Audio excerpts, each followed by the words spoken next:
እውነቱን አወቀች። ሰላም ውድና የተወደዳችሁ የጽናት ድራማ ተከታታዮች ሰላም እንዴት ናችሁ? ሁላችሁንም ሰላም ብያለሁ። ሰላም ለሀገራችን፣ ሰላም ለኢትዮጵያ፣ ሀገራችን ሰላም ይሆንልን። እንኳን ወደ መብራት ሚዲያ ቻናል በሰላም መጣችሁ።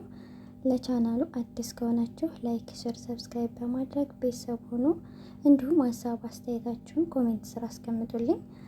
እንግዲህ ጽናትና ኪራ እየተነጋገሩ ይገኛል። ጽናት ደግሞ እንዴት በእኔ ላይ እንደዚህ ታደርገኛለህ ብላ ለኪራ እየነገረች ነው። ኪራ ደግሞ መጠጥ ጠጥቼ ነበርና በመጠጥ ምክንያት ነው ራሴን ስቼ አላወቅኩም ብሎ እውነቱን እየነገራት ነው። ገራት እያስረዳት ነው። እና ደግሞ ስንት ጊዜ ነው ልቤን የምሰብረው?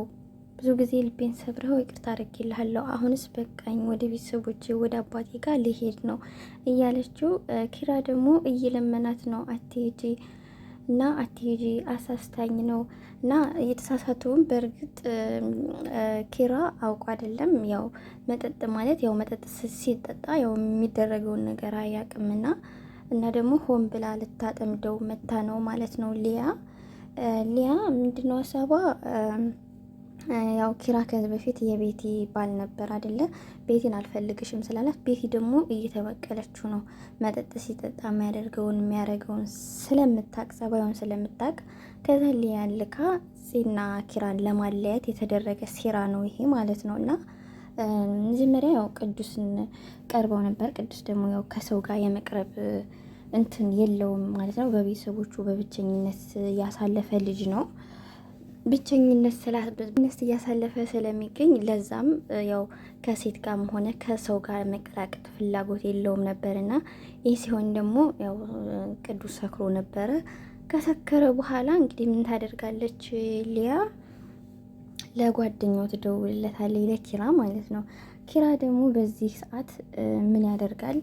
ጓደኛዬ ከክፉ ነገር የጠበቀኝ ከሞት ያዳነኝ ምናምን ብሎ ተነስቶ በዛ በደረቀ ሌሊት ቅዱስ ጋር ይመጣል። ቅዱስ ቤት ሲመጣ ደግሞ ያው መጠጥ ቤት ነበሩ ያሉት ማለት ነው። እና በጣም ተደናግጦ ነበር፣ ተደባድበው ነበረ። ቅዱስ ለዛች ለልጅቷ ብሎ ተደባድቦ ነበረ።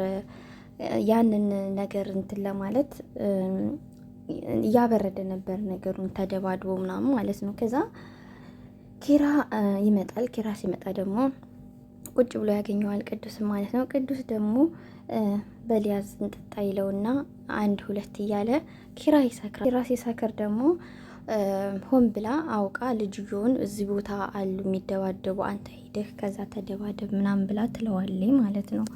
ያን እንዳለ እያለችው እያለ ምን ቢሆን ጥሩ ነው? ኪራ ሰክሮ ስለነበረ ይዛው ትሄዳለች ወደ አልጋ ቤት ማለት ነውና አልጋ ቤት ይዛው ትሄድና ማድረግ የማይፈልገውን ነገር ታሰራዋለች ማለት ነው፣ ሊያ ማለት ነው። እና ኪራ ሰክሮ ነው ያደረገው፣ እዚህ ላይ እንደዚህ ላይ ያደረገው ግን ቢሆንም አልጠጣም ማለት ነበረበት ኪራ ማለት ነው። ምክንያቱም ባለትዳር ነው እና ጽናት ደግሞ የሆነ ነገር ጸብም ሲሆን ምንም ሲመጣ እኔን አስብ ብለው ነበረ። ያው ስትሰክሩ ምንም ልታደርጉ አትችሉም። ስትሰክሩ የፈለጋችሁን ነገር ልታደርጉ ትችላላችሁ እና ምንም ማድረግ አትችሉም። ከሰከራችሁ ሰከራችሁ ነው። ዓለምን የአንድ ቀን ስህተት በቃ የዓለም መበላሸት ነው። በቃ ያው በሉት እንግዲህ እና እንደዛ ነው እላችኋለሁ ቤተሰብ ማለት ነው። ኪራ በጣም ጥፋተኛ ነው። አሁንም ቢሆን አባቱ ይሄን ነገር ቢሰማ ስባችሁታል ምን እንደሚወጣው ማለት ነው። በዛ ላይ ደግሞ የጽናት አባት ጋር ሽማግሌ ሊኩ ነው። ያ ሽማግሌ ደግሞ ሊላክ አሁን ይሄ ነገር ሲፈጠር ኪራ ቤተሰቦች ጋር የኪራ ቤተሰቦች እና ወደ ጽናት ቤተሰብ ደግሞ ሽምግልና ሊላክ ነበረ። ያ ሽምግልና አሁን ተቋረጠ ማለት ነው። እንግዲህ በዚህ ላይ መፍረድ አይቻልም። ሁሌ የሱ ጥፋት ነው። ሲሰክር ጺን ከቤት ያባረራታል፣ ሲፈልግ ሰራተኛ ይላታል፣ ሲፈልግ የፈለገውን ነገር ይናገራታል። እና ለአንድና ለመጨረሻ ጊዜ መጠጣቱን ማቆም አለበት ኪራ ማለት ነው። ትዳሩን መጠበቅ አለበት። ለትዳሩ መስዋዕትነት መክፈል አለበት ብዬ ነው ማስበው ማለት ነው። ቤተሰብ ሀሳብ አስተያየታችሁን ደግሞ እናንተ በኮሜንት አስቀምጡ። ይሄን ሀሳብ ነው። በምንገናኝ መልካም ቆይታ ቤተሰብ። ወዳችኋለሁ።